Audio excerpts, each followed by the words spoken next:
thank you all for coming. I'm Nick Freudenberg. I teach public health here at the CUNY Graduate School of Public Health and Health Policy, and I'm also the director of our Urban Food Policy Institute. And we're very pleased to see you all here this morning. In the last decade or so, as interest in food and food policy and food justice has grown, we've seen a parallel development of writing about food, food journalism, food policy analysis.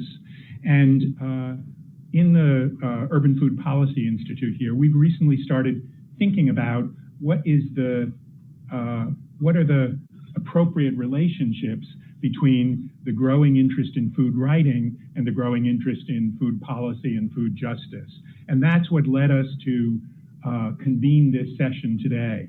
And I think it's our belief that people in the food justice movement and people who do food policy work, whether in government or in the many civil society organizations here in New York and around the country and the world, have a lot to learn from each other. That the people who do food reporting and food writing provide us with the opportunity of critical analysis, both of the issues and the activities. And for people who are writing about food, food policymakers, food activists, people who are doing food at the community or municipal or national level, have a deep understanding that could inform the journalistic coverage of food and food policy. We also want to understand how does the way that the media in all its many forms today, from mainstream media to digital media, how does that influence how people think about food and food policy, and how does it influence policymakers and how they think about the choices in front of us? So those are among the questions we'll be asking, and we have a wonderful panel representing many, although not all because we would be here till the end of the week, of the different sectors of people who are writing about food. I'm going to very briefly introduce our four speakers in the order that they're going to speak. They're each going to talk for about 10 minutes. We have a timer sitting here right in front who will tell them as the time proceeds. And then we're going to open it up for discussion, your reactions, questions, comments to our panel. And I'm going to do short bios because you have this sheet, which is on the desk over there, giving you more details. Our first speaker will be Mark Bittman, a longtime writer about food and food policy, who will be giving us kind of an overview of how food journalism has changed over the last decade or so. Our second speaker will be Keisha Harris, who's played a lot of different roles in the food movement and currently writes for Amsterdam News, a local paper right here in Harlem. And so we're very pleased to have that perspective here. Our third speaker will be Joe Fassler, who is deputy editor of the New Food Economy, which is changing its name today. He'll tell us about that. And he's been a journalist, an investigative journalist covering food and other issues for a long time. And our fourth and final speaker will be Lisa Elaine Held, who is a senior policy reporter for Civil Eats, another of the new media outlets covering food and food policy. I also wanted to say a word about our next session, which is called Food Equity Research in New York, where we'll be talking about, it's for some reason not advancing, we'll be talking about some of the people who are writing about food from an academic perspective. It fits together nicely with today's session, with a focus on people who are doing research here at the City University of New York. So we hope you'll put that on your calendar, and we hope to see many of you here again. And so with that, I will turn it over to Mark.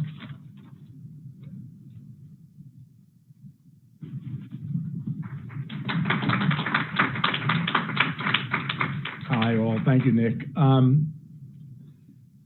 I guess I'm just going to reminisce. I came to food writing after, in the late 70s, early 80s, after a period of doing community organizing in Somerville, Massachusetts, where I sort of published a sort of newspaper about community activism, which at that time meant tenant organizing, welfare rights, some women's rights stuff, immigration defense. Anyway, I say that because I came to writing as an advocate and I wanted to do advocacy writing, but I didn't see a way to do that. I don't think that most people coming to food writing now would say the same thing. It could have been that I was short-sighted. Could well have been that I was short-sighted, but in any case, I was a cook and I started writing about food by writing about cooking. And that led to a 20-year or so career in cooking and writing, travel, and all the things usually associated with that. And I will say that through that period, people who wrote about food generally wrote about one of three things. They wrote about cooking or cooking and travel, restaurants, that kind of thing, food as pleasure. They wrote about nutrition. There weren't a lot of people doing that. They were mostly registered dietitians, nutritionists, people like that. Marion Burroughs was among the best known who wrote for the Times. There were some, as there are today, some kind of far out whack jobs writing about that kind of stuff also. And the third thing was to write about agriculture. Well, agriculture, important as it is, was not doing much innovative, let's say, in the 70s and 80s. The news was mostly bad, and it wasn't of that much interest to city folk. That has changed, thankfully. There were not people writing about food justice. There were not people writing about animal welfare. When I say not, I mean generally not. And the turning point, to a large extent, the turning point was Eric Schlosser's Fast Food Nation, published in the, I think, 99, but in any case, late 90s. So 20 years ago. And that kind of opened the door to saying, oh, wow, we can write about food from the perspective of justice. We can write about food from the perspective of animal rights. We could write about food from the perspective of labor organizing. And people started to do that. And I started to do that because it did seem like suddenly this was possible. And yet it wasn't easy. When I was at that point, as many of you know, I was writing the minimalist column for the Times, and when I went to my editors and said, it's really nice that we have this food section, but food is a big word, and what we're writing about is cooking in restaurants, occasionally travel. There was a piece that I remember quite vividly about the shoes that chefs wore. So that was the grist for the Times, for the mill that was the Times food section. And I said, you know, we could be writing about people who are growing things in different ways. We could be writing about the workforce in fast food restaurants. We could be writing about any number of things, and we're not doing that. We could be writing about the way that eating affects climate change. Zero interest. So thus began, literally for me, a 5-year struggle of trying to convince the Times to let me, a food writer, not a business writer, not a traditional reporter, write about things that I was beginning to see as more important. That, I won't go into this, it's kind of an interesting story for those of you who are interested in the nitty-gritty of how newspapers work, but eventually I wound up with a new home at the Week in Review, which was later rebranded Sunday Review, where I did write about meat and climate change and nutrition, and I wrote about soda taxes. I wrote about seafood and fish disappearing from the oceans and other food stories that were not going in the food section. I then convinced the Times opinion page to let me write a weekly opinion column about food, which I'm sure most of you are familiar with. So I did do that. When I started that, which was almost exactly 10 years ago, when I started that, one of the things I noticed was that more people were there were people writing about issues of food and justice and policy, and there were more people writing about animal welfare than they were about human welfare, or at least they're more interested in writing about animals in the food chain than about humans in the food chain. So I set about trying to change that, and I set about trying to write about as many different aspects of food and policy and justice as I could, without being immodest. That's now more common, and that's a terrific thing. And as I said at the outset, I don't think that people who start writing about food today would say there's no opening to write about justice, there's no opening to write about policy. Those things are wide open, and most people know, or let's say most people in this room know, that those issues are all intertwined, that food is one lens of looking at the world and looking at the world's problems, and that you can't really address the problems in food, the issues in food, without addressing problems in labor, income inequality, gender issues, racism, immigration, and so on down the line. That gives food journalists an opportunity, an amazing opportunity, to address everything. And in a way, it's like being a climate change journalist, except everybody eats and everybody's interested in food. So my philosophy, such as it is these days, is to try to lure people into talking about food by talking about recipes, by talking about cooking, by talking about what's fun about food, but then quickly change to the issues that are more earth-changing, more world-changing, if not more important. So I'll stop there, and happy to answer questions later. Thank you.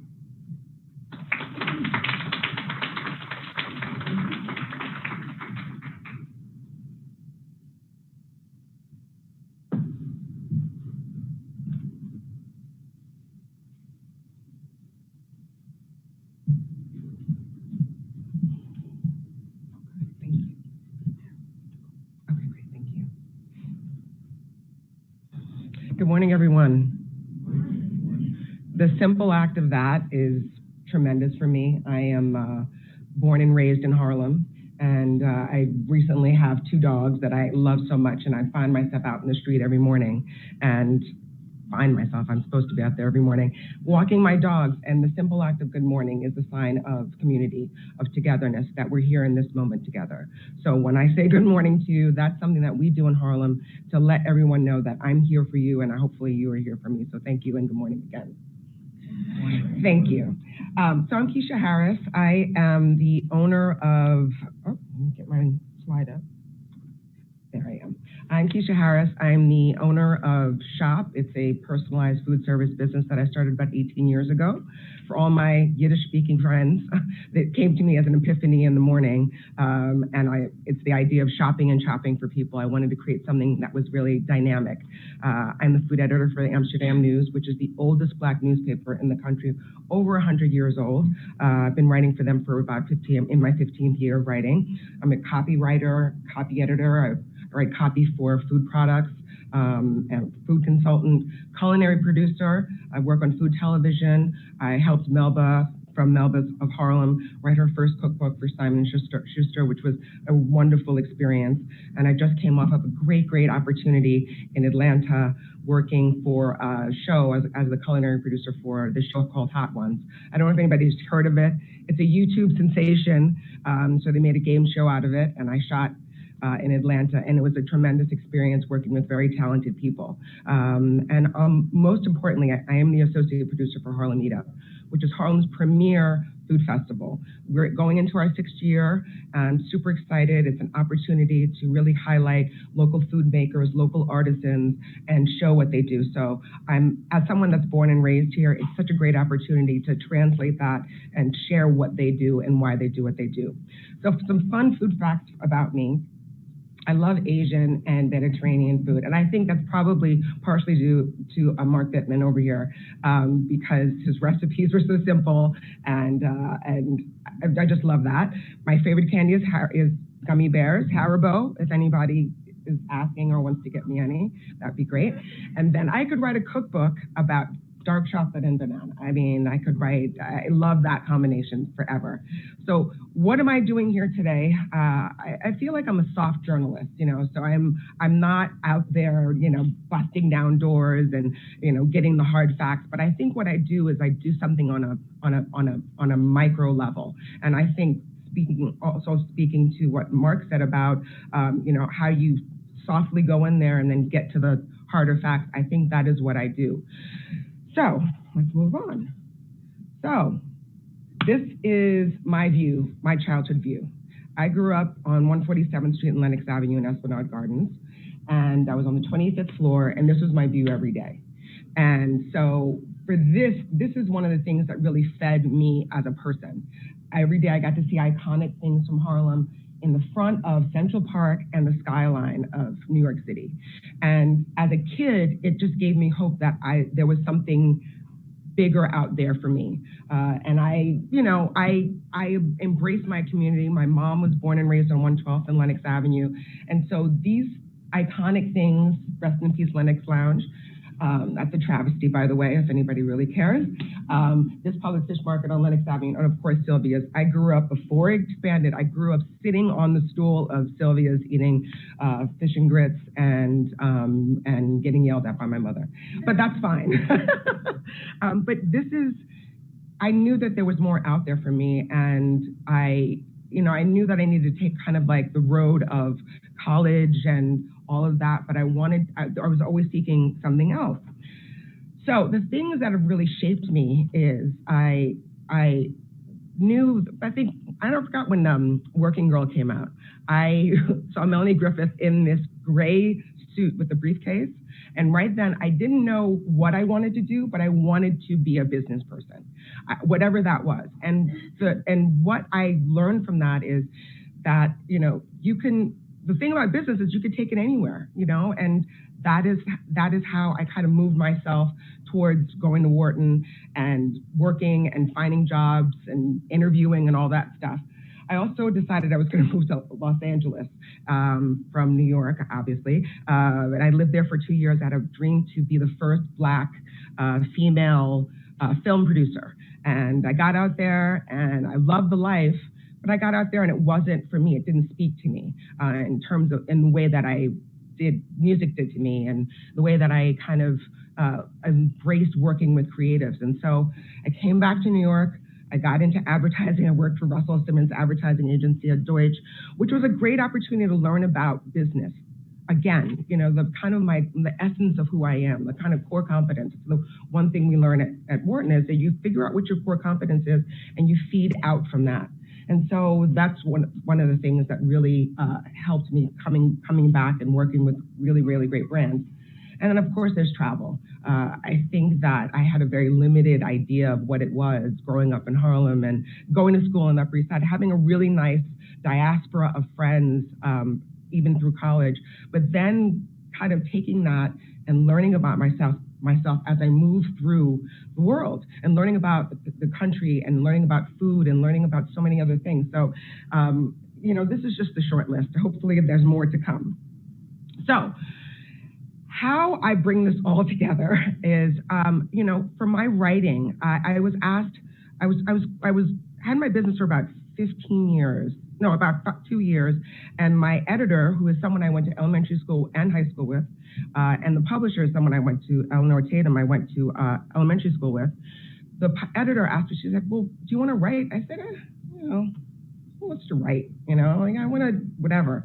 And I was so involved in my business and kind of cooking for clients, and I was cooking for celebrities and titans of industry. And she said, well, just write something. And that was 15 years ago. And the act of writing every week was something that was very cathartic for me. I didn't realize that. I created a voice for myself. I created something dynamic. But in that, I wanted to figure out what it is that I want to say. I just can't be writing about food ad nauseum and not really kind of embrace the message that I'm trying to deliver. So here's my mission. Facts do not lie. Focus on the business of food. And that is something that I don't think people think about when you think about your favorite food, or you think about your favorite, whatever it is that you go to in your community. And those are the things I wanted to focus on. I also wanted to focus on people that wanted to help themselves. There's no point in writing for businesses that really don't care. There's no point, for me, in my opinion. I think it's a labor of love, and I want to celebrate those people. And so I want to support businesses that are supporting themselves. I also want to present new experiences. Growing up in Harlem, if I wanted to go get sushi or anything, I had to go downtown. And it presented a problem in that, I wanted to eat it now. And so now that we see all these changes that are happening in Harlem and a lot of businesses that are happening, people get a little fatutzt about, whether, about gentrification and that idea of things changing. But, that's the constant. Things do change. And it's not, and I think it's a misnomer in that people are coming up here and changing the community. I think it's more like, when I was growing up, there were voices, there were people like me. Let me use this example. I'm sorry, I'm a little all over the place, but when I went to college, I went to Hunter and I loved alternative rock. And I got to college and I'm thinking, I'm going to be the only Black person that loves alternative rock. And I get there and there are other Black people from around the country that like Depeche Mode and Kasha Gugu and Flock of Seagulls and all that stuff. And that idea I translate in terms of there were people in this community that wanted sushi and ramen and yakitori and all that stuff, but the economics of it are that it wasn't sustainable for a business. And that's just what it is. So part of what my mission is always to give new options and present new perspectives on how we deliver that stuff. Another thing that I want to deliver in my mission is how to be knowledgeable and a participatory customer for the success of the business. If you love a business, it's not enough that you go and patronize them, but that you also tell them when they do something wrong in a constructive way. You want them to stay there. You want them to be part of the community. You want them to contribute. So how do you do that? You really want to be able to have an exchange with them to help them grow. And then my final mission is just to have fun. I've realized, I'll be 50 this year. I'm super excited. And I just realized that life is really short and you should have fun. And I want to communicate that to my readers, that you have to let go and you've got to let opportunities come to you. So how do I do this in my writing? I like to highlight key pillars for businesses. For example, Lolo's Seafood Shack, love them. Rest in peace to Sky's mom. They came in and they took a ghetto Chinese food place, didn't change much, but are creating dynamic food, and they're here to service their community. They're of the community. I know many businesses that have come to Harlem and really have not serviced the community. So I'm going to leave you with this. Just live your passion. I'm out of time. I really want to thank you for listening. And as I say at the end of my column, happy eating and thanks for reading.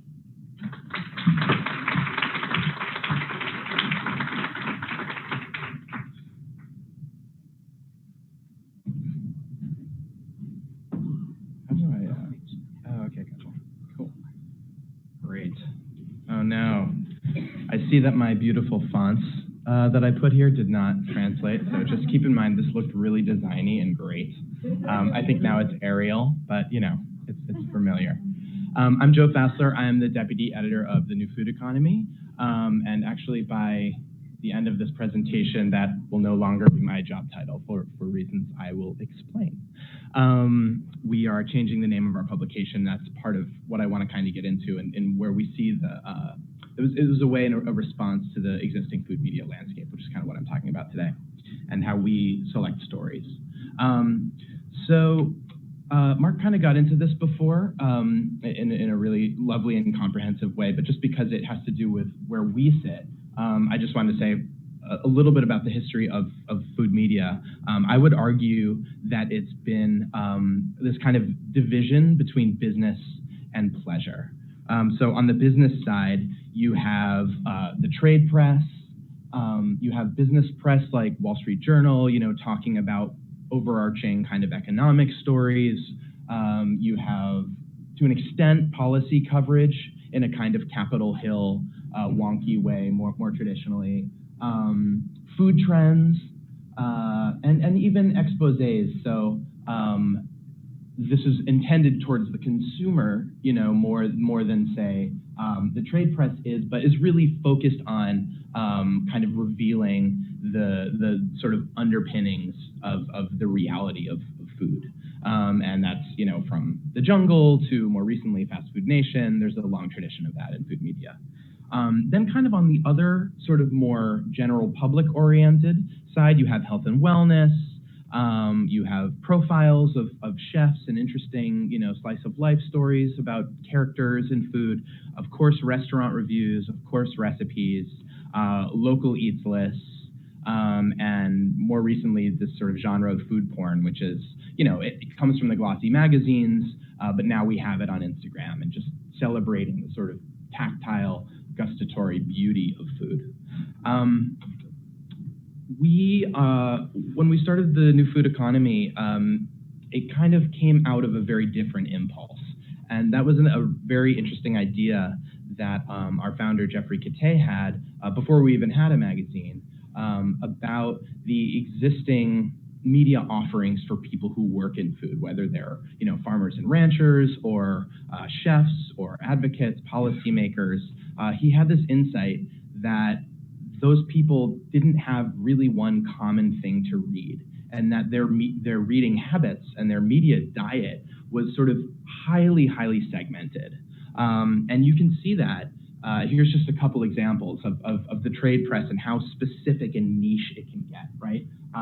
Missouri Beef Cattlemen, Refrigerated and Frozen Foods Monthly, Produce Processing, The Rise of Cauliflower, great feature, and Multi-Unit Franchisee, right? I mean, this is really sort of what exists in the trade magazine. It's like as highly specific in terms of audience targeting as it comes. Let me return to that in a second. So the idea was, let's create something that everyone who works in food, the sort of broad spectrum of stakeholders, can kind of get behind and be a sort of source for everyone within the industry. And so what we found actually really quickly, let me talk about this in a second, was that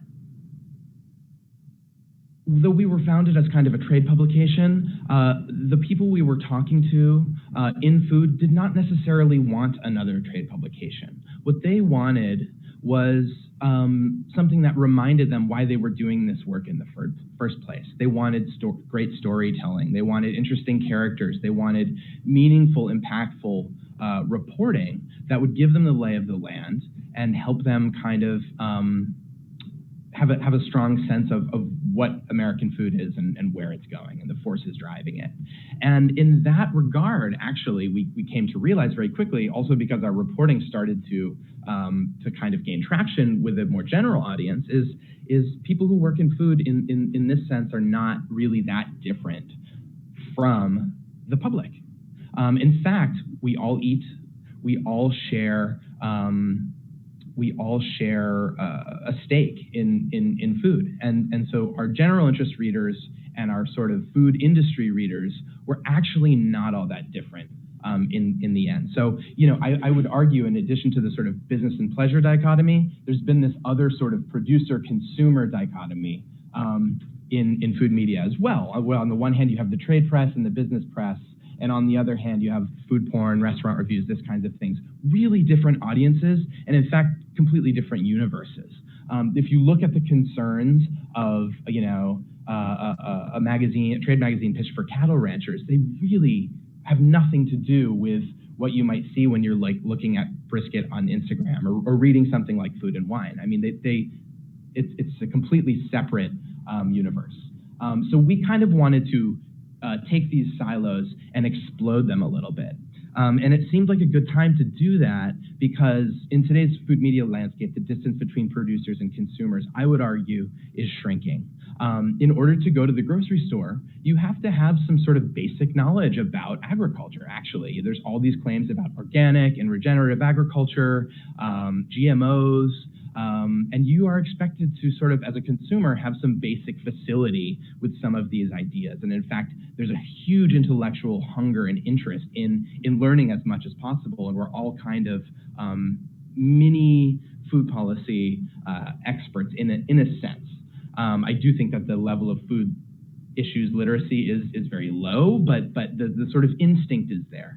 On the other hand, because technology is changing things so quickly, demand in some ways, consumer side demand, is more important, I think, to people working in food as a business than it has been before. And they have to be highly, highly responsive to new issues that are coming up for the public, that are of interest to the public. And so the farmers and ranchers that I talk to, the food entrepreneurs, feel that they really need to understand where their customers are at. And in fact, they are also food consumers as well. So in some ways, it's a sort of a false distinction to say that producers and consumers are utterly different people. So our magazine, The New Food Economy, really tries to collapse this. We don't do food porn, we don't do restaurant reviews, but we do kind of exist here. In this, we have aspects of a trade magazine. Every article that we write, we try to assume no knowledge on the part of the reader. But if you are somebody who's been working in food for 25 years, we still want you to learn something new and feel challenged by reporting. And that's a very hard needle to thread, but that's our opportunity and where we live as a publication. And there's also aspects of cultural criticism and narrative journalism, and of course expose as well in our work. We do investigations. We report on breaking news, such as it is in the food world, and we're writing about really the forces that shape the way we eat in this country. So in fact, one thing, we've sort of banned the word consumers in our newsroom because we think it's a bit of a false label.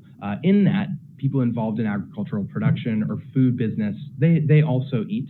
And they also share these concerns and have their own kind of ethical issues. And as I was just saying, the general public has this impact on the supply chain itself through their demand. So rather than a word like this that implies kind of a one-way direction, we're interested in looking at the way that demand and supply are kind of more of a closed loop and a little bit more of an echo chamber.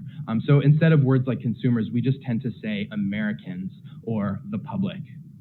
And I think that's indicative of our sort of worldview. So this is just kind of a quick mission statement here of sorts. One thing that we've really learned is in this kind of journalism, food itself is often not the point. It's kind of the lens through which you get at larger issues like labor, like economic inequality, like social justice, and like the environment. And food is kind of a supporting player in these larger stories, but really we're looking at these bigger picture issues, and food is kind of our lens through which we do that. And that means, in a way, that our product is purely journalistic. We don't see ourselves as food people necessarily. We see ourselves as looking at the biggest issues that there are through the lens of food. Sometimes it's easier to say what we don't do than what we actually do. We don't focus on companies the way that you often will see in the business press, or even the kind of more popular business press. We don't think that these two photogenic co-founders are really going to solve food waste. It's kind of a facile way of looking at it, and looking at companies in a vacuum as though that they single-handedly have the power to kind of disrupt the status quo. It's a bit misleading, and we're trying to provide more context than that. We also don't emphasize novelty. So, with cell-cultured meats and all this exciting stuff on the horizon when it comes to delivery, there's a kind of instinct in the media to just focus on the next big thing or this development. Our doorbells have cameras now, whatever. We really want to try to provide more context than that to our readers, because otherwise we run the risk of falsely inflating the importance of something.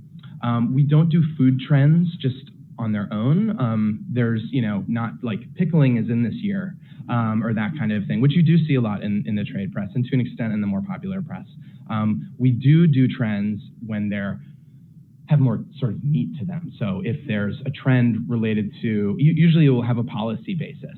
If regenerative agriculture is kind of catching on as a buzzword, but because of limitations in crop insurance, I'm seeing now that I'm out of time, farmers can't actually adopt these practices. We would write about, it through the lens of that. So really quickly, I will just say that we are relaunching the publication today with a new name. It's called The Counter, and we think that it's a vehicle for us that will help us bridge this divide of the consumer and the producer better than we have before. It'll be for a general interest audience. There's a little kind of preview of it here. You can pull it up on your phone. It's at thecounter.org. And there's all kinds of interesting things I was going to say about it, but we can do that later. Because I'm done. Yeah.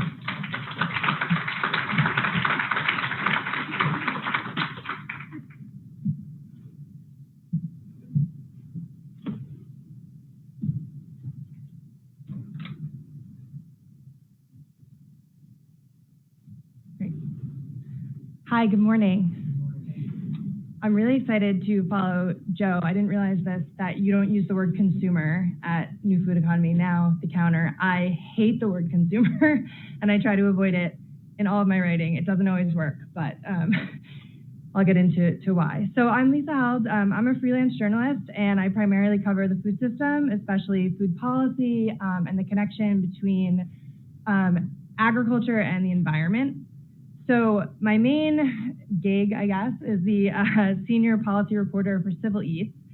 And I also write for many other publications, depending on the day, the week, the month. And I host a live radio show and podcast called The Farm Report, which is on Heritage Radio Network. So this is just a little screenshot of some of my most recent Civil Eats stories. So as you can see, the topics I cover really run the gamut from school food, economic challenges farmers face, controversies within the organic standard. It really kind of encompasses the whole food system. And people ask me a lot to explain Civil Eats as a publication, and I struggle a little to articulate what we cover. The official description is Civil Eats is a daily news source for critical thought about the American food system. We publish stories that shift the conversation around sustainable agriculture in an effort to build economically and socially just communities. So I was thinking about how to contextualize that in terms of what I do. And as a journalist, my goal is to serve public interest. And I think at Civil Eats, we start with the premise that a system of sustainable agriculture that supports economically and socially just communities is inherently in the public interest. So I think what that comes down to is we're driven to ask slightly different questions than other traditional news outlets ask. So one example I wanted to quickly bring up, which actually just went up on the site today, and so it would have been the first story over there, but this is an old screenshot. So it was a story, the headline is, "Can an industrial scale meat company be carbon neutral?" So this was a story that was about Maple Leaf Foods, which is a Canadian meat company. They're basically like the Tyson of Canada. And a few months ago, they announced they were officially carbon neutral and that they were making these really big reductions in greenhouse gas emissions, or commitments to reductions in greenhouse gas emissions. And they got a ton of press for it. Forbes did a huge article kind of talking about all of their talking points from their press releases about, wow, like a meat company can be carbon neutral? Amazing. So so my editor sent it to me and kind of said, what? So, it's my job then to look at that and using the context that I already have from covering this beat, think about, well, I know what they are putting out, what their product is. And I know that it's inherently emissions intensive, and because of the chemical fertilizers, the feed production, the methane, a million things. And so there's two options. Either they're making a massive shift in production methods, which would be worth a huge, exciting story that no one's covering, or it's PR spin and something is off, right? So unfortunately, it was the latter. And in this case, their own data clearly showed it. And really all it took was a few hours of reading through their reports on emissions. They had divided all companies divide emissions into scope 1, 2, and 3, and their supply chain emissions were in scope 3, and their commitments didn't include those, essentially. They also made these commitments to reduce emissions based on intensity-based targets, which essentially means a company can continue to grow as big as they want and keep raising their emissions, and can still make it look like they're reducing their emissions because it's based on the volume of product they're producing. So that's just one example of kind of taking a story that gets some legs elsewhere and telling it a different way. So the other thing I wanted to talk about is they asked me to talk a little bit about the intersection of health and wellness and food systems reporting. Before I wrote for Civil Eats and other publications on the food system, like Well and Good, Women's Health, and the New York Times, I moved away from that. I don't really do that anymore, but I think this gives me a chance to talk a little bit about how the food system reporting that I do is actually health journalism in a few important ways. So I was covering nutrition a lot from a lifestyle perspective, which for websites and publications that want to write about every tiny new study on vitamin D supplementation or what the latest superfood is, like cauliflower, it drove me a little crazy as a journalist. Mark has written brilliantly a lot about this lately. All of the big nutrition questions have pretty much been answered. We know what a generally healthy diet means, eating whole unprocessed foods, mostly plants. It's surprisingly simple, but what isn't simple is how food is produced and the forces that actually dictate what ends up on people's plates. So the questions I'm interested in asking are about how that food that ends up at the grocery store is produced. Who is affected by the production? What are the environmental and public health implications of that production? The core question, as someone who wants to serve the public interest, is what are the structural forces, economic, political, and social, driving the production of unhealthy, environmentally extractive foods and or preventing the production of healthy, sustainable food? And then on the flip side, who's producing healthy food with minimal environmental impact, and how are they doing it? We really need to know that. So I thought to illustrate a little bit about what I mean in terms of making connections between food production, environmental impact, and health, that I would just share a little bit of my process with you. So my slides are just photos, and they're just my iPhone photos, so they're not going to be the best quality, but essentially I'm letting you into a little bit of my process. I actually just got back from a trip to Iowa a couple of days ago, and I actually, my ears are still popping a little bit. I had a cold and the plane exacerbated it. But so I went to Iowa to report this story on this coalition of individuals who are calling for a moratorium on CAPOs, which are concentrated animal feeding operations in Iowa. And by the way, this story hasn't been written yet, so I hope you all read it when I write it, and maybe don't share it too far and wide. This is a sneak peek. But I was interested in telling this story because Iowa is the top hog producing state in the country, and generally it's understood that it doesn't even make sense to propose a law like this because it's never going to get anywhere politically. But I was hearing from a lot of people that I trust in the industry that there's actually a lot of momentum. The water quality situation in Iowa has gotten very bad, and community members are finally standing up in a new way. So this is just a picture of a rally that I was covering at the Capitol in Des Moines.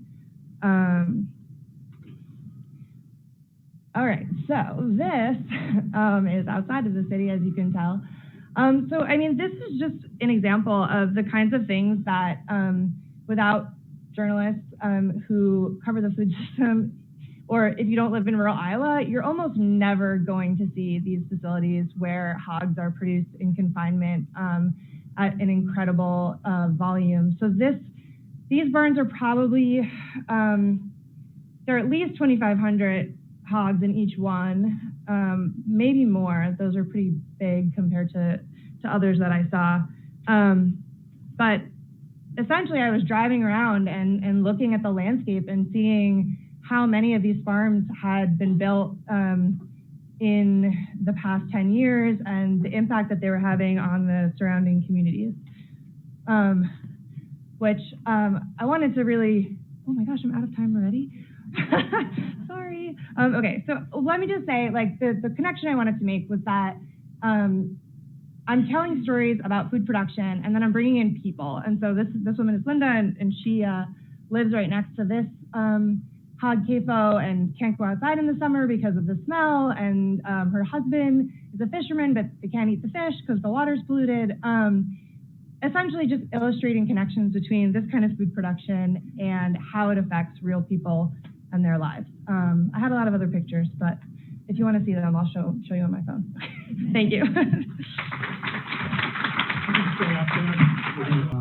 What I hope to get from this panel, and I did, and I hope some of you did too, is what the world looks like through different journalists' eyes, how they think about stories, how they think about their jobs, and how they think about the evolving media landscape. And I thought it was really interesting to hear from these four folks about four different positions within that media world. So thank you all very much. Just what I hoped we would get from your presentations. I'm going to start with one question, and then we're going to open it up for questions. The way we usually work here is we hear 2 or 3 or 4 questions, and then we turn it over to the panel. You all don't need to respond to every question, but pick up on the ones that you think you have something to say and that another panelist hasn't commented on. So many of us are researchers, health or nutrition professionals, or advocates. And we often want the work we're doing to get picked up by the media.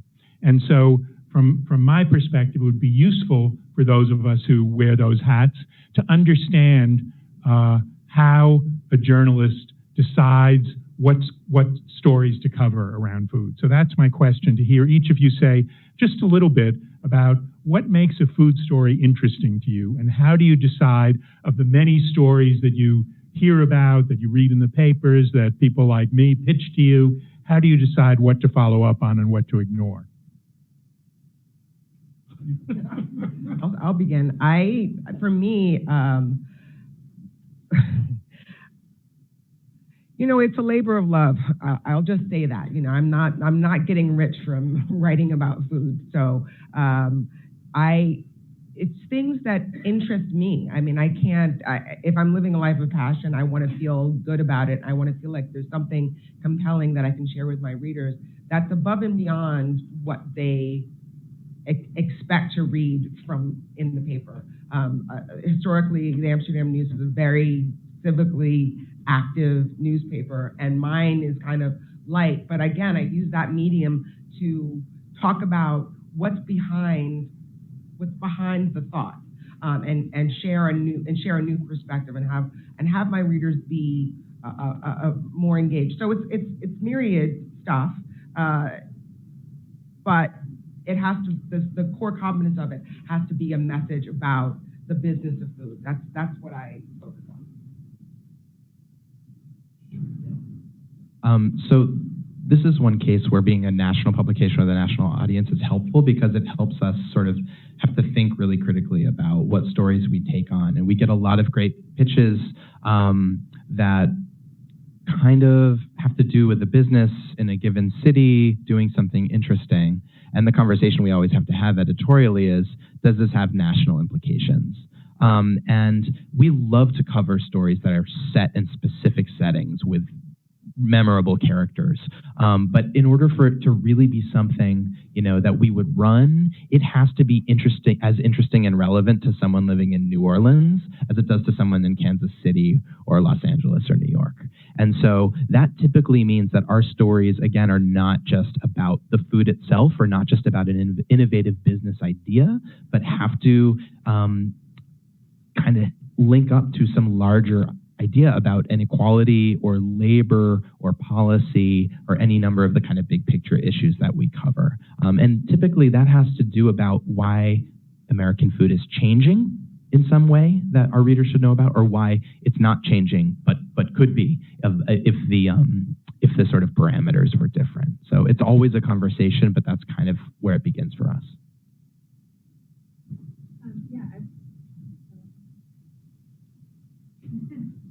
Hello? Okay, yeah, this one isn't working.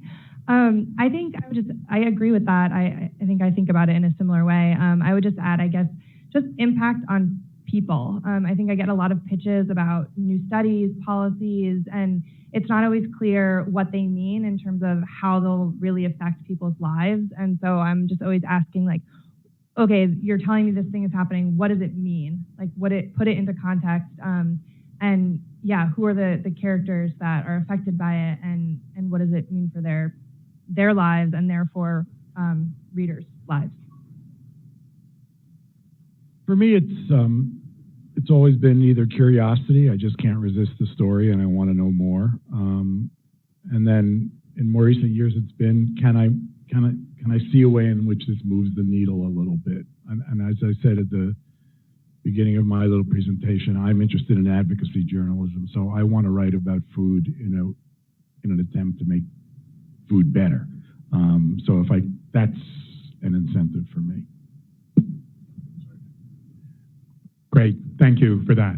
So now we'll take some of your questions and reactions to the panel. I did want to mention that the presentations will be on our website, as will be a video of it, so that you and your colleagues can look at it. The slides, I'm so sorry we didn't have time to see all your slides. People will be able to look at them. And also we've asked each of our panelists to recommend some resources for people who are interested in going further, and those will also be on our website. So we'll take maybe 3 or 4 questions. We'll start on this side, then we'll move over to that side. Go ahead. The focus so far on the conversation has been the what. Identify yourself, please. Yes, my name is Suzanne. I'm an independent journalist, greening full life. And as I came into the game just a couple of years ago, I made an implicit choice to just do video. And so I'm interested in your how. How do you plan to reach your audience and adjust to the way in which people read, which may be video content with subtitles as opposed to an actual journal? So can you speak to how you're making those adjustments to your storytelling to adjust to the way in which, generations coming up are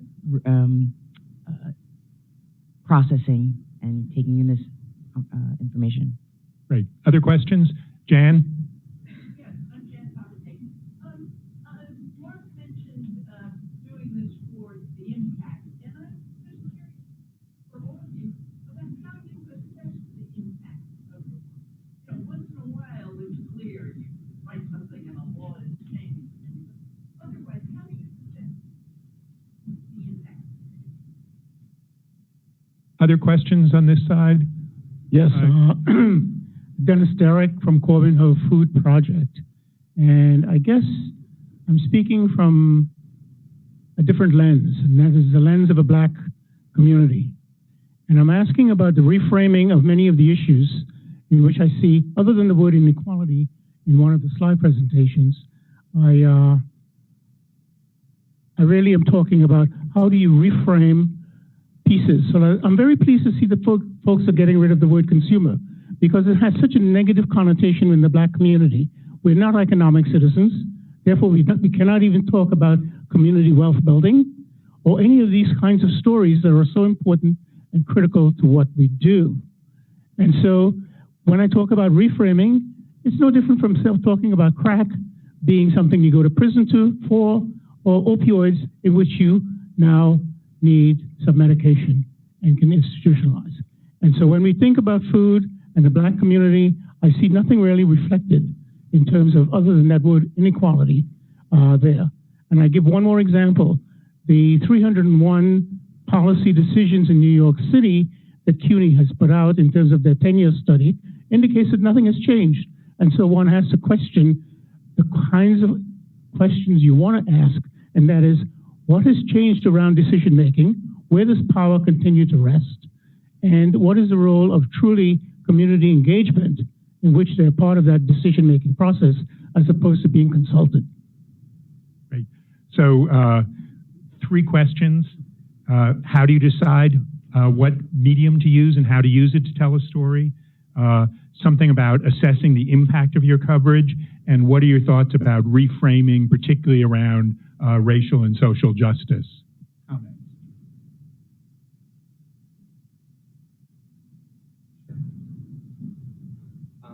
Those were all really good questions, and I'm sort of not sure where to begin. On the slides I didn't finish, I had sort of 4 ideas about where I think food media is going and where it needs to go, and where through thecounter.org we're trying to help push it. And I think all of those questions in different ways kind of address some of these ideas. But maybe I'll start with inclusivity. I think food media has been I wonder if you would all agree with this, historically dominated by money and been sort of catered to the lifestyles of the rich and towards a more homogenous audience. And obviously for a long time, there's been others, who do not share that audience, but that tends to be kind of, I think, what food media has been. And that really needs to change. It needs to change not just in terms of the kinds of communities that are covered, but it also needs to change in terms of representation in the newsroom. And that's something that we will continue to fight really, really hard for. But I think to your larger point, there are systemic issues that have to do with power distribution in this country. And food, unfortunately, is one of the best places where you can look at that. And we earlier this last year, we ran a 13,000-word investigation on how the number of Black farmers in the U.S. decreased by 98%. 98% since between 1910 and 1997. And that didn't happen by accident.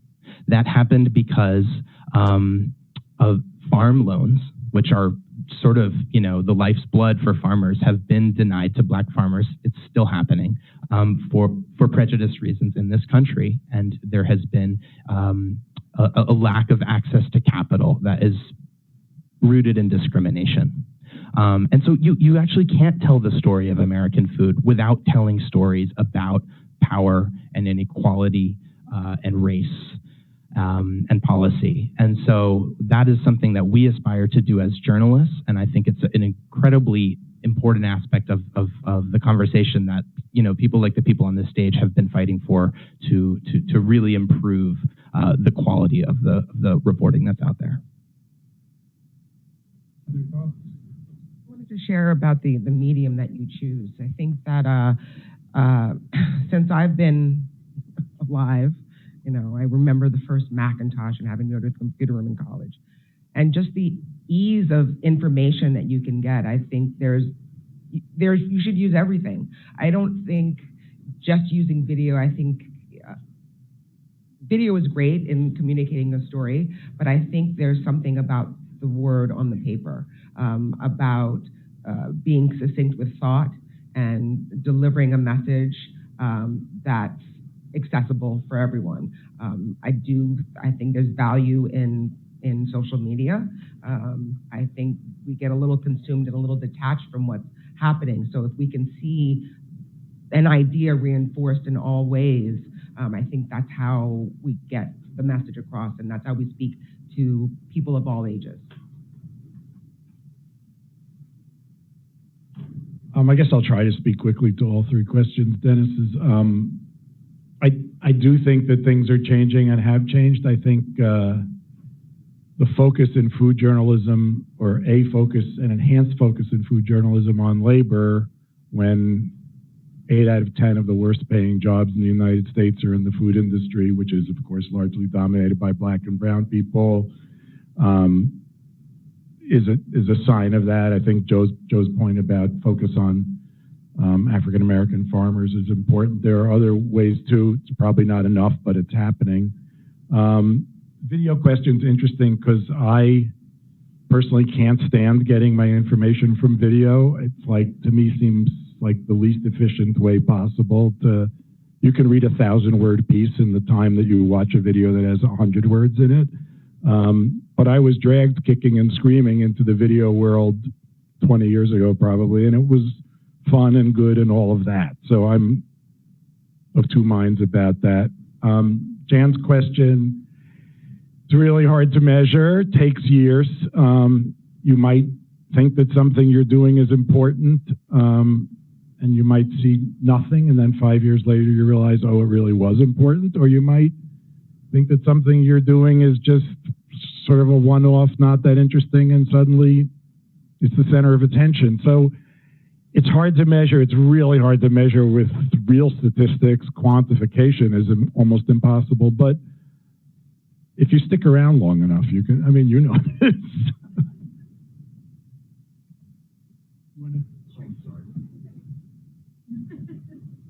Okay, I'll just quickly add. The impact question is interesting. I have an unsatisfying answer, which is I don't really know the answer, and that's probably a problem. Like it's actually really hard to assess impact, and like you mentioned, you know, a law getting passed. Sure, like sometimes I'll write about something and then see, you know, a sequence of events, and you think maybe it had something to do with it, but it's really hard to quantify. And other than, you know, stats, how many people are sharing it on, you know, and that can be definitely helpful, just seeing the amount of conversation something generates on, you know, online. That, I guess that's the most helpful thing. And yeah, I want to just say to Dennis's question, I mean, I think it's such an important question, and I'm thinking about it all the time. And one way that I can address it as a reporter is just thinking about the voices that are in every story and who is affected. And, you know, I'm constantly thinking about how Black, Brown, Indigenous communities are affected, especially labor. I write a lot about labor, so farm labor is, you know, a huge issue. And also just thinking about when I'm the right person to tell a story and when I'm not. So there have been times where a story comes up that I'm like, you know what, maybe I'm not the right person. And Civil Eats, we have a project coming up on to cover Indigenous stories a little bit more in the food system, and, you know, we're actively looking for Indigenous people to tell some of those stories, and I think that's one way to start to shift the conversation. So just a couple quick thoughts on the impact question. One is, I think perhaps more doable than understanding the impact of a particular story is to look at the collective impact, perhaps of a changed frame on a story. And I think, Jan, about the acceptance of universal free school lunch in New York City, it was a combination of activism, media coverage, and it was the cumulative impact of all those things that enabled a policy actually to change. Another outcome I think about a lot from work I've done around child obesity is the looking at social norms and the understanding of individual responsibility and social and collective responsibility for child obesity. And I do believe, again, as a result of the collective impact of journalism and research and advocacy, that there's a slightly broader view now than 10 or 20 years ago about the role of the food industry and policy in contributing to the staggering growth of child obesity and the wide inequalities by race and class in child obesity. And so those changing of public understanding is one measure of impact. Let's hear some more questions, and we'll start on this side. Yes.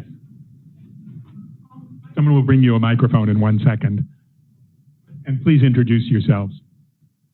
My name is Eleanor Powers. I have a background in food and agricultural economics, and more recently have been working as a publishing.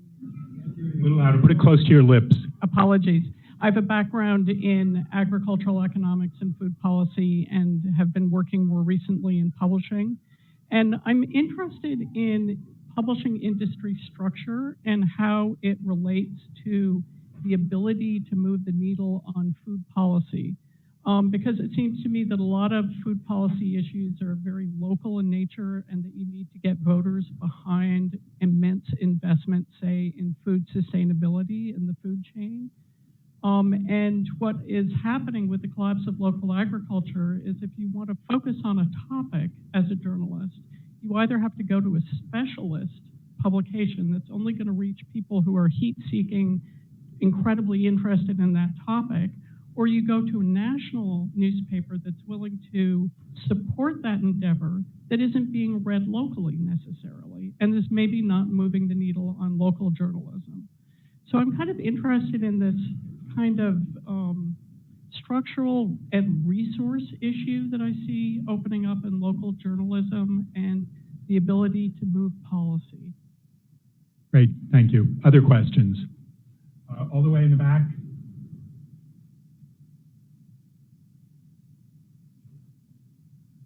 Hi, how's it going? My name is Jake Head. I'm a student at CUNY School of Labor and Urban Studies, where I also work as a researcher on a project on employment in the grocery sector.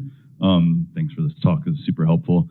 The points on public interest brings to mind how grocery operates as not only a place where we think about access to food, but also like food policies that support the industry, and grocery and a site as where production and consumption intersect. This is where it all kind of comes together, where people see the production of food and think about technological innovations and the influences over labor and work. So I just wonder if anyone can speak to policy approaches to support food accessibility and innovations technologically on the influence of work in the grocery sector. Great, thank you. And one more there. Hi, I'm Rachel. I work with Farm to People. We are a modern CSA mission-driven grocery delivery service here in New York City, only in New York City. And I was curious if anyone on the panel had any advice to how we can be written about, even though we are New York City only, by a publication that cares more about, you know, how the food is being produced in the local farms. Right. I'm going to add a fourth question and then turn it back to you. So the first question is the structure of the publishing industry and how that influences how stories get picked up. The second is food production and coverage of work in the retail and the food sector, labor issues. The third, local coverage of farm to table. And the question I wanted to is zoom out to the global level. I've recently been writing about the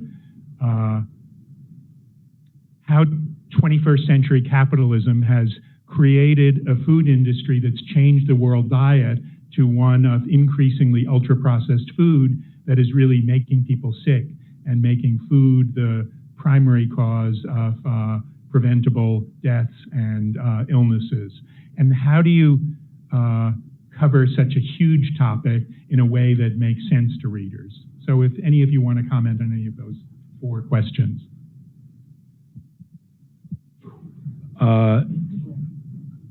Well, the last.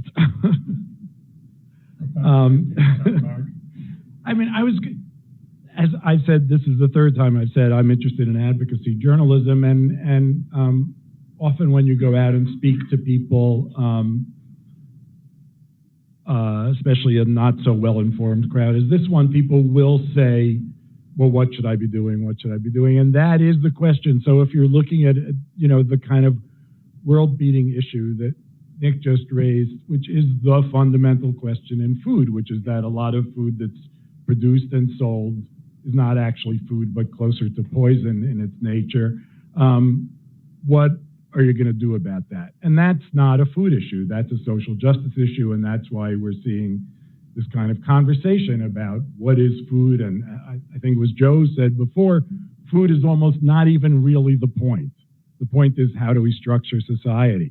So then, if you get to that question, then you wind up becoming the kind of person who says, make sure you vote for good candidates and go out and do community organizing, and make sure that the issues that you think are important are issues that you discuss with your friends and neighbors and so on. And that, I think, is at the end of the day, that's kind of where the big question lands. So I could go on. Yeah, I totally agree with that. And I think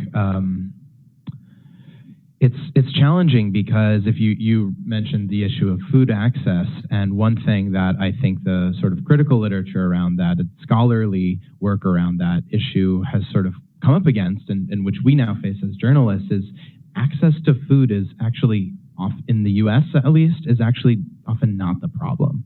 The real problem, or the sort of more underlying and significant and pernicious problem, is lack of access to capital, and lack of access to opportunity, and lack of access to of time, essentially. And so these issues are incredibly hard to solve, but in a way, the food is the symptom. And that obesity is a symptom, but is not really the prime cause, and is not really the prime thing to focus on. And so that's an incredibly, in our sort of soundbite culture, that's a really hard nuance to strike. And we often come up against pieces where we're like, how in the world are we going to headline this story?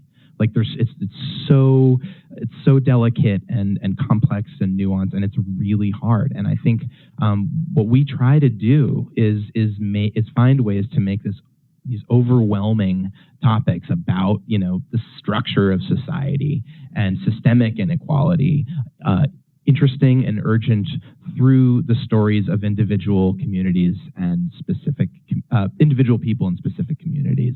And that's the challenge, but I think when it works, it really works. I could add to that, but I think you guys answered that so brilliantly. I'll try to answer the question about local coverage, and unfortunately, I think that is the problem of local coverage in journalism. That extends well beyond agriculture and food to pretty much everything, right? Like journalism has been in a state of crisis for a long time, especially at the local level.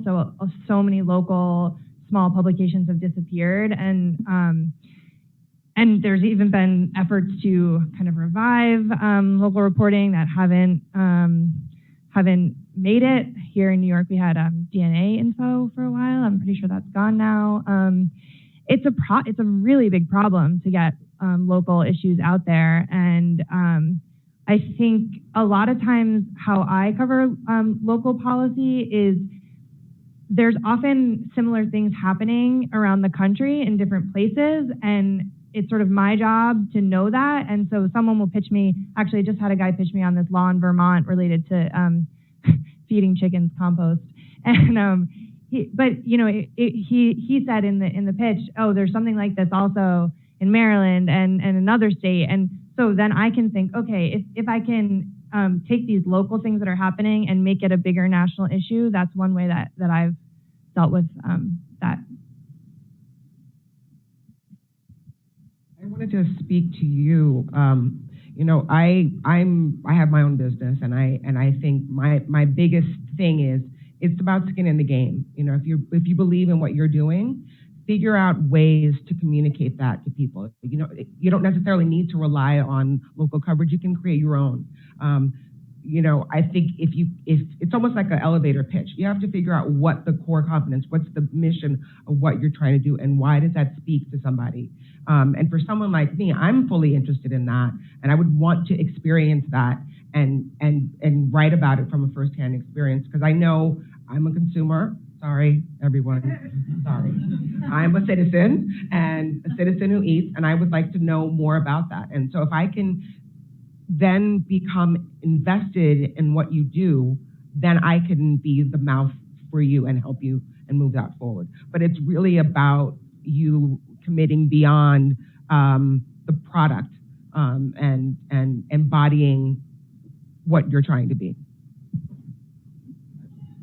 I just very quickly, I completely agree with that, and I would say when we tend to accept or follow up on pitches from companies, like you just said, it goes beyond the company or the product itself, and the company has kind of done the homework to be like, we're in this broader context, and we're trying to affect this sort of change, and maybe what you stop hoping for like the profile, you know, and the deep dive on you, and hope to be like to play a supporting role in the larger story. And I think that's actually where companies can be the most useful, but it requires doing your homework and realizing where you fit in rather than just being like, we're going to be the star of the story. And I wanted to say a little more about food workers and food labor, and just recall some of the stories that I think have or can bring this to life. So there was a lot of really deep and moving coverage of the fast food workers organizing to raise the minimum wage in New York State and in other states, Fast Food Forward and other organizations. And that forced people to realize that the food workers were also their neighbors and the people who were serving them and had needs, and led to, I think, a different kind of connection. When Walmart wanted to open, Walmart, the largest employer in the world, the only organization that has more people working for it than Walmart's is the Army of the People's Republic of China. And when they wanted to open a store in New York, a bunch of people organized to stop that. Why did that happen, and what did that have to do with all of us? A few years ago, there were some food safety crises in Chipotle. You know, what does that have to do with working conditions there and the work? So I think by looking for connecting food workers to our everyday lives and our everyday concerns, we bring those issues up. We have time for one more round of questions, and then we're going to ask our panelists to do closing comments.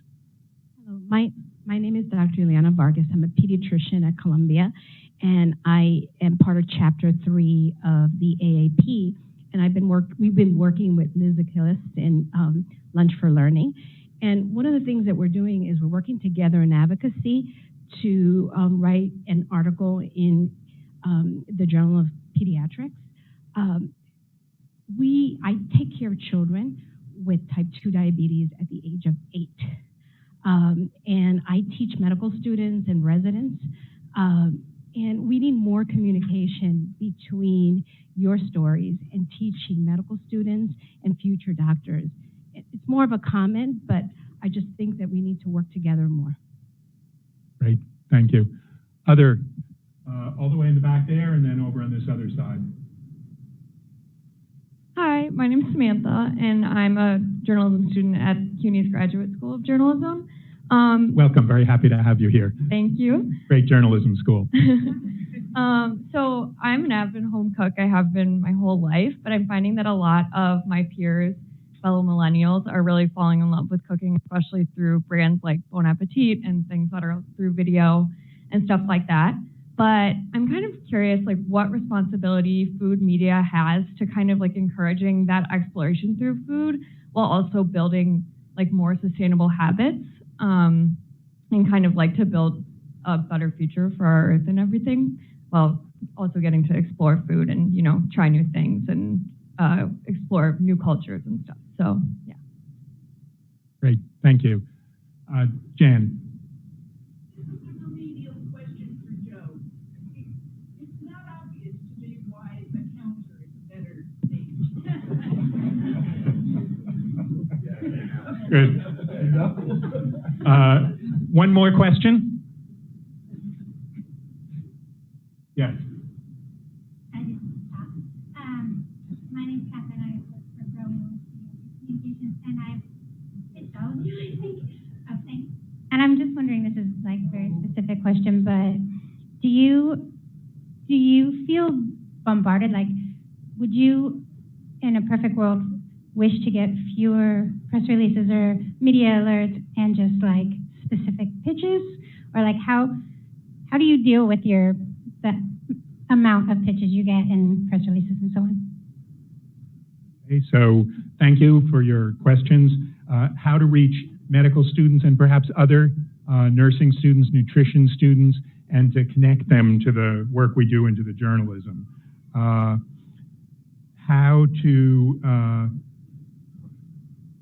to use the food media to talk to people about cooking and cooking as a path into understanding the food system. The title change and counter, and then how do you want to be pitched? And I would like, the last question I have for you is if you could point to one food story that needs to be covered that hasn't been adequately covered, what would that be? And with that, I ask you each to close your comments.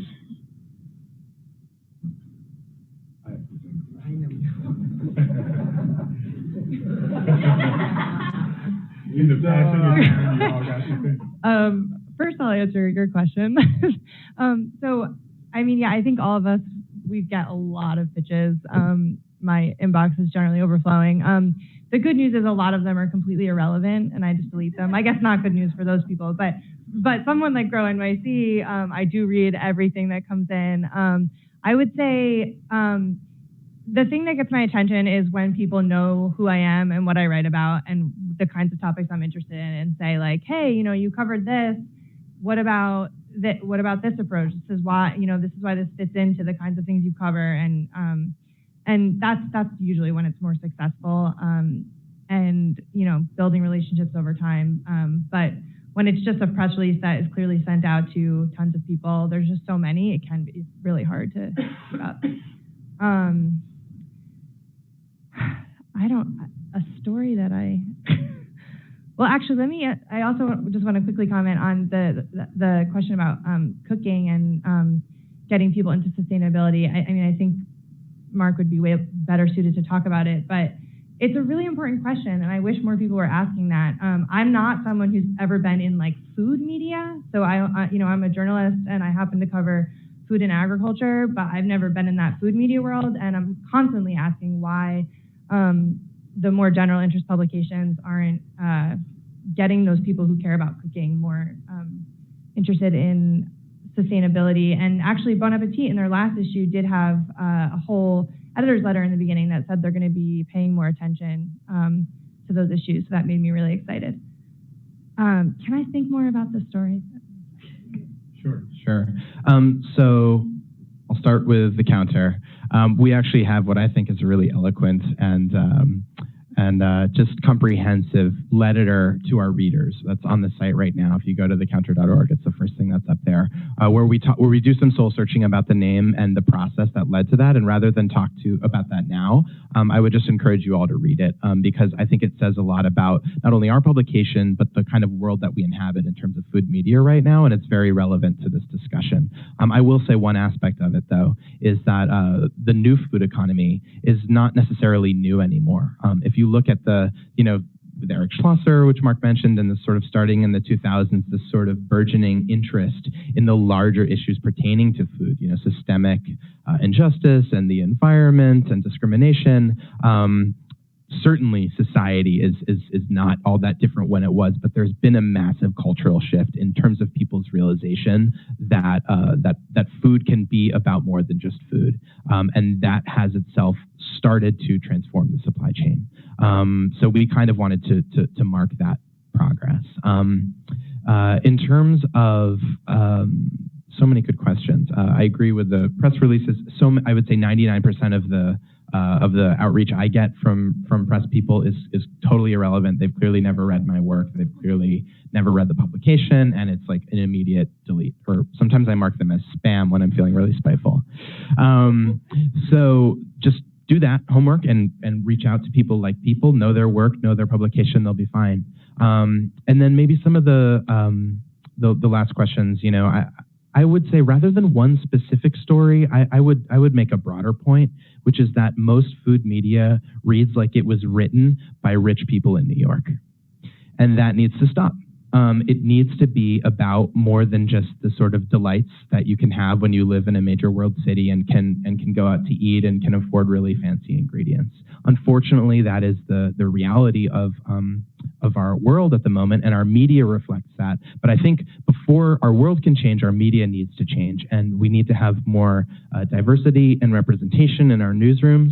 It goes beyond race and gender, though we need to start there, but also I think in terms of urban and rural and different parts of the country outside of this wonderful city that I'm a New Yorker and we all are here now. So I would love to see more coverage that is reflective of America and American food the way it really exists. Okay, so I would like to start with her. Sorry, what was your name again? Sam? Yes. So Sam, I want to start with you. I think that, listening to your panelists talk and being here today, I really think it's about not cooking. How we move it forward is cooking is not it's never been for self, it is for others. So I think if we're able to kind of share cooking as a collaborative effort, as to bring people together, to be the common denominator, I think that's the thing that's going to move us forward. We're so conflicted now, and we're so torn as a country, and we've got so much stuff going on. I think the idea is to make it more inclusive in myriad ways. It's not just about race or gender or anything. It is about a human connection, and that's what I would offer with that. The other one was stories. Yes. So for me, I've taken over. I've been there for 15 years, but there was another woman who wrote for the Amsterdam News for many, many years, and she retired. And she wrote about recipes and whatnot, and was really well received. My thought is, I'm about an experience. I get pitches all the time, or I get really releases. And again, it's like they haven't read they haven't read my voice, they haven't understood. As I said to this woman over here, I want to be your voice for what you do. And if that involves me experiencing that with you, trying the product, go a step further to have me be fully vested. Just don't provide me copy that you want me to release. That's my thing. A story that hasn't been told, I don't know. I think that's the beauty of journalism, that there is always a story to be told. And when you find the marriage of an idea and words that succinctly communicate a feeling, a time, an experience, someone's personality, I think that's the magic of it. So I think it's always the kind of the conquest to find those people that really help you be the best person that you are. It was brilliant, by the way. Your cooking comments are great. I spent a lot of time trying to convince people that cooking was the solution, and I no longer believe that.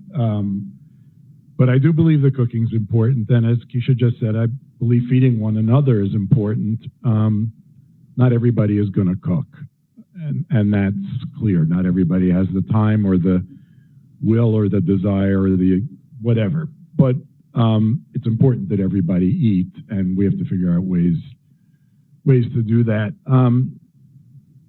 That's a story that's not written about in the right way enough. But I do think everything's been written about at some point or another. But I think the dirty words, the stories that aren't written about enough, I think at the end of the day, are about land reform. And food comes from the land, and the way land has been distributed or stolen has obviously been unfair and the foundation of a great deal of inequality. And to even talk about that on a serious level is a difficult thing. And yet, if we are going to make progress in the food that we eat, we have to change the food that is supplied to us, which means we have to change the way that food is raised, which means we have to change who raises it and how that's done. And that is about land ownership, and land ownership not only in this country where the story is known and reprehensible and sad. But almost every country has similar known, reprehensible, sad stories. And to make the world a more just place, to make the United States a more just place, really is going to have to involve who owns land and who farms it and where our food comes from. And to me, that's the story that's a fundamental story that we don't hear often enough. And maybe just to add to that, a voice perhaps missing in food journalism is a moral voice. And we don't want journalism that is rhetorical, but both in terms of land reform, in terms of selling sickening food to children and vulnerable communities. We need to have a voice that food policy ought to be moral policy, in the same way that education policy and healthcare policy and others. And how do we bring that moral voice into journalism without being preachers or rhetorical? I want to thank you all so much for coming and for your wonderful questions. I want to thank the panelists for your great comments and insights. And we hope you'll stay with this story and continue to help us develop this relationship. Thank you all for coming.